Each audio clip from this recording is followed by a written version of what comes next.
এটা পূর্ববঙ্গের বদুয়া। এটা না খেলে আমি বুঝতেই পারতাম না যে এর স্বাদ এতটাই হয়। আমি 1 কেজি গুড় কিনে নিয়ে এসেছিলাম, আখের গুড়, কিন্তু এটা আমার পুরোটা লাগবে না। 250 গ্রাম চাল আমি জলে ভিজিয়ে ভালো করে ধুয়ে নিয়েছিলাম, ধুয়ে ভিজিয়ে রেখেছিলাম 10 মিনিটের জন্য। তারপরে আমি জল থেকে ছেঁকে ছেঁকে আমি এটাকে তুলে নেব।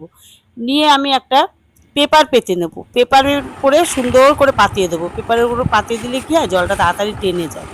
এর জন্য আমি পেপারের পরে পাতিয়ে দেবো। দিয়ে আমি 5 মিনিট মতো মিলে রেখে দেবো। দেওয়ার পরে 5 মিনিট পরে আমি পেপার থেকে উঠিয়ে নিয়েছি চালটা, দেখুন। নিয়ে আমি কড়াইতে বসিয়ে দিয়েছি।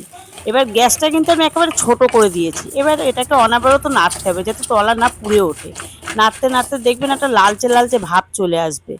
তার মধ্যে আমি 4টে এলাচ দিয়ে দিয়েছি, এটা একটা সেন্ট হওয়ার জন্য, সুন্দর একটা সেন্ট আসবে।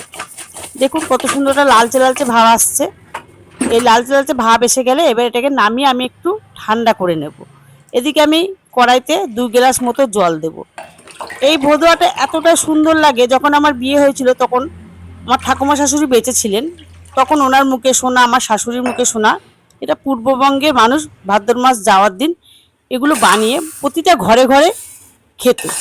এটা মানে খুবই সুস্বাদু খেতে, খুবই সুস্বাদু খেতে হয়।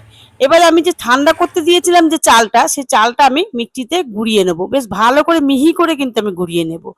তারপর দেখুন আমার জলটা ফুটে গেছে, আমি 2 গ্লাস জল দিয়েছিলাম, কিন্তু আমি তো বুঝতে পারছিলাম না কতটা জল লাগবে। তার জন্য আমি 1 গ্লাস মতো জল আমি তুলে নিয়েছি। নিয়ে আমি ওর মধ্যে 150 গ্রাম মতো গুড় কুচি কুচি করে কেটে ওই জলের মধ্যে দিয়ে দিলাম। এবার ওর মধ্যে আমি হাফ মালা মতো নারকেল দিয়ে দেব। দেওয়ার পরে ভালো করে নাড়বো, নেড়ে গুড়টার সঙ্গে নারকেলটা ভালো করে মিশিয়ে দিতে হবে। এবার আমি স্বাদ মতো একটু লবণ দেব। দেওয়ার পরে কয়েকটা কাজু বা কিচমিচ আমি ওর মধ্যে দিয়ে দেবো। কয়েকটা কিচমিচ ওর মধ্যে আমি দিয়ে আরো ভালো করে নেড়ে নেবো। এবার আমি ওদিকে দেখুন জলটা যখন ফুটবে, আমি ওদিকে যে চালটা মিক্সিতে আমি ভালো করে গুঁড়িয়ে নিয়েছিলাম, পাউডার মতো করে কিন্তু একদম গুঁড়িয়ে নিতে হবে।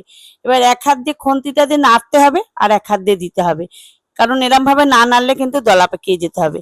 নাহলে পর দেখুন ভাবছেন কি যে খুবই পাতলা হয়ে যাবে, না, এটা চালের গুঁড়ো তো, তাড়াতাড়ি করে জলটা টেনে যাবে।